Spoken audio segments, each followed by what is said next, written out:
Hi YouTube, welcome back to Tamara's Tarot Oracle channel. This evening I wanted to do something a little bit different with my Dame Darcy Mermaid Tarot deck. It's the revised 3rd edition, and I thought this would go quite nicely with one of my favorite books that I've read when learning about tarot, and it is the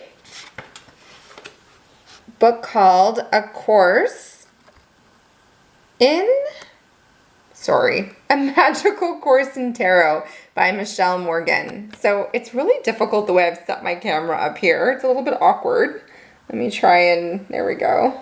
Trying to do it a little bit. Okay, there we go. This is a phenomenal book. This book is so beautifully written. It is so poetically written.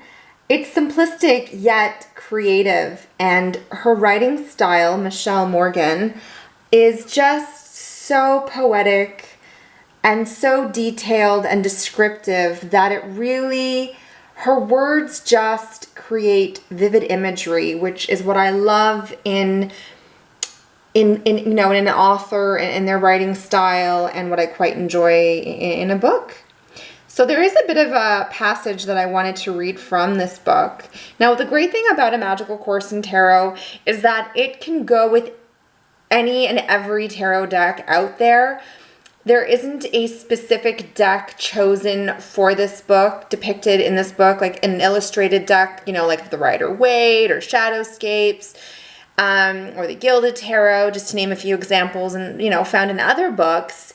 This one is illustrated in a way that it can coincide with any deck, really, which is great. So it's very relatable. It's very easy to read. It flows beautifully. It's just a great read, and it really helped me along on my tarot journey. As I'd mentioned, there we go. I'm using the Dame Darcy Mermaid Tarot Revised 3rd Edition. And I'm using this one because this one did not come with a little white book or anything like that. I mean, you can download, like on a PDF or, that kind of thing. You can download the meanings of each card. So I just thought that would be really appropriate to have with this book, and it works out quite beautifully. And I will show you that in a moment. I wanted to read just a quick little passage just to get a taste, like a flavor and a feel for the kind of writing that Michele Morgan does. So let me just find it. Okay, here we go.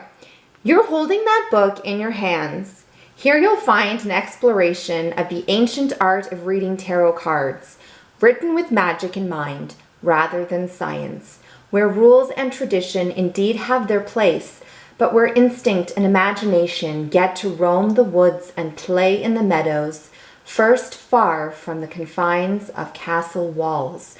So it's very fairy tale-esque, and you'll see that in some of the descriptions. It's very poetic, it's very lyrical almost. Like, it's just a very descriptive and beautiful way of writing, and I really enjoy it. I wanted to actually just read a little bit on each of the court cards, each of the 16 court cards, just to kind of get a feel for her writing style and this book, and a little bit of a deeper depth, look into the courts, which are the most complicated, I feel, of all the tarot cards. So it doesn't hurt to go over it again. Let me just, okay, here we go. So it starts with a suit of the wands, and as I have set up here, I have the page of wands to begin. So I'm just gonna go over here to the page of wands. Here we go. Now, in her book, the page is the princess, the knight is the prince, and then the queen and the king retain their names respectively. And I really like that. It adds to the fairy tale and that whole, appeal.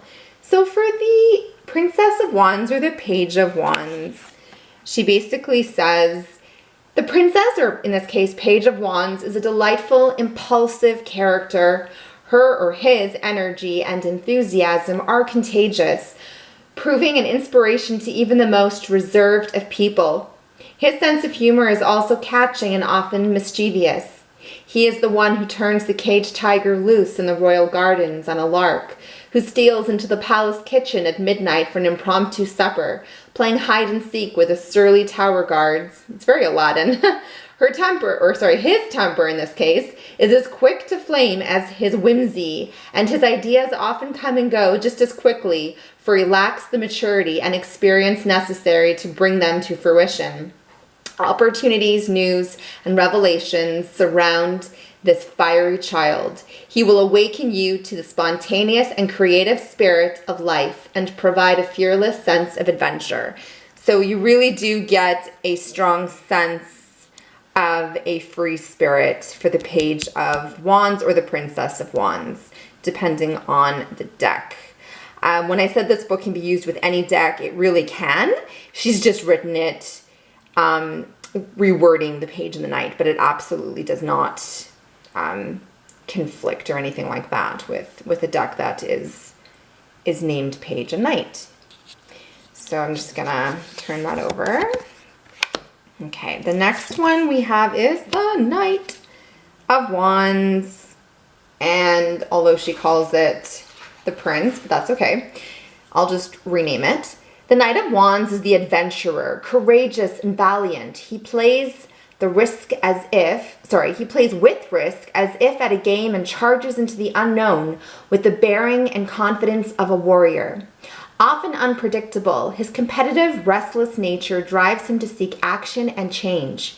He is the first to face down the dragon, storm the battlements to rescue the maiden fair, or carry the flag of his kingdom into uncharted lands. To his friends and loved ones, he is a champion, loyal and passionate. To those unaccustomed to or threatened by his fire, he can appear arrogant or self-serving.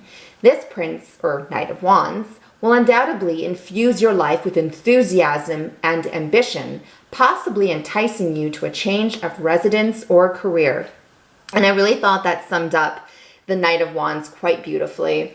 I love that part where it mentions how he, faces down the dragon, storms the battlements, rescues the maiden fair. Like, I just think it's so King Arthur, it's so romantic, it's so beautiful.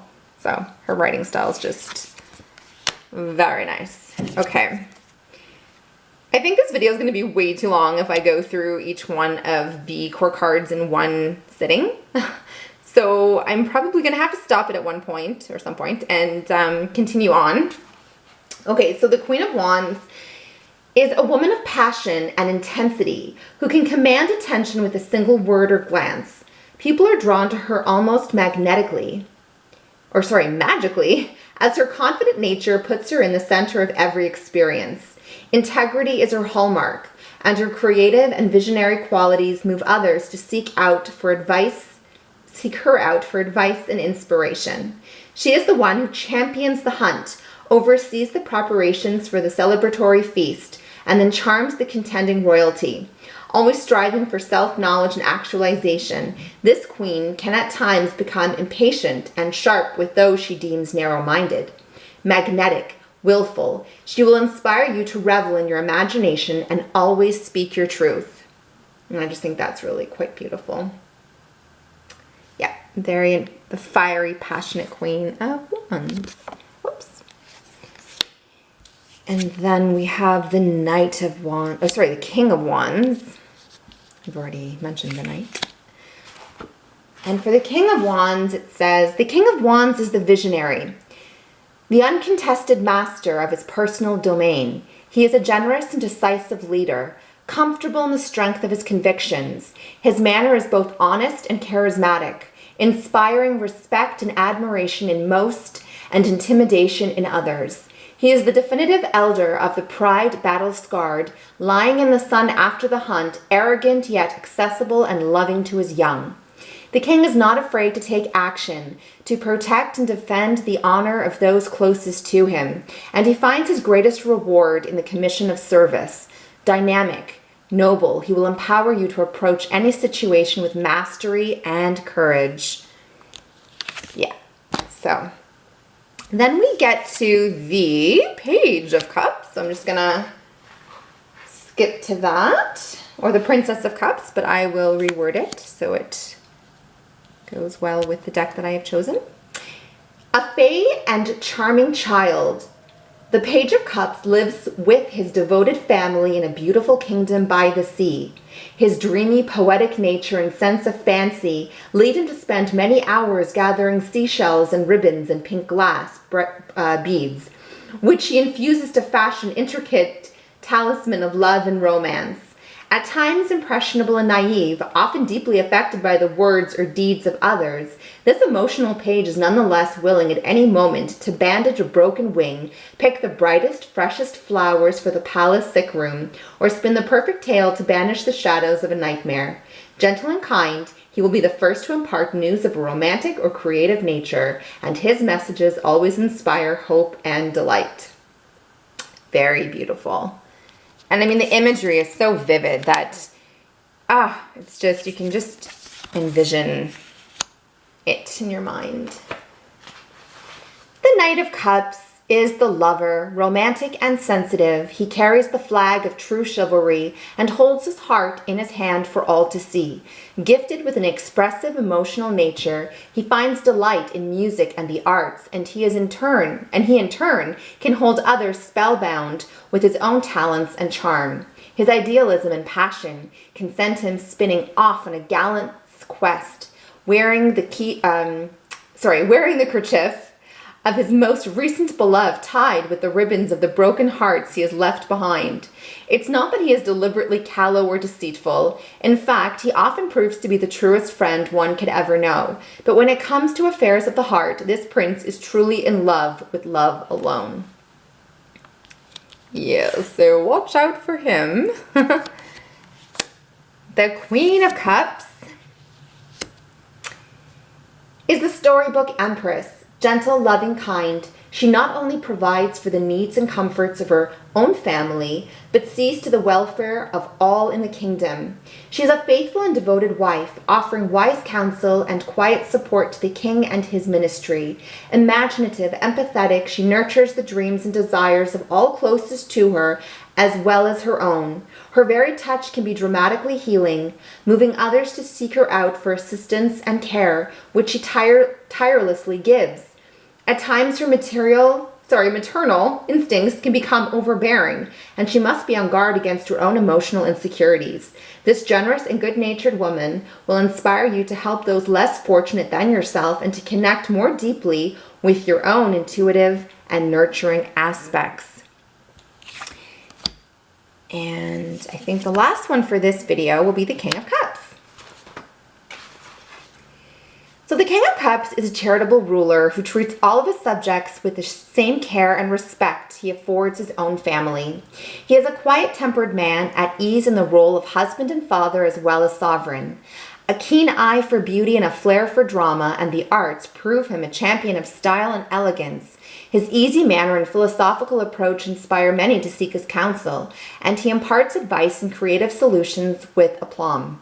However, his calm demeanor protects a depth of intense emotion, and this king can be roused to great passion if what he loves is harmed or threatened in any way. This gracious and benevolent king can impart you to the wisdom of emotional mastery and expression. So I'm going to stop there and make another video for the remaining core cards.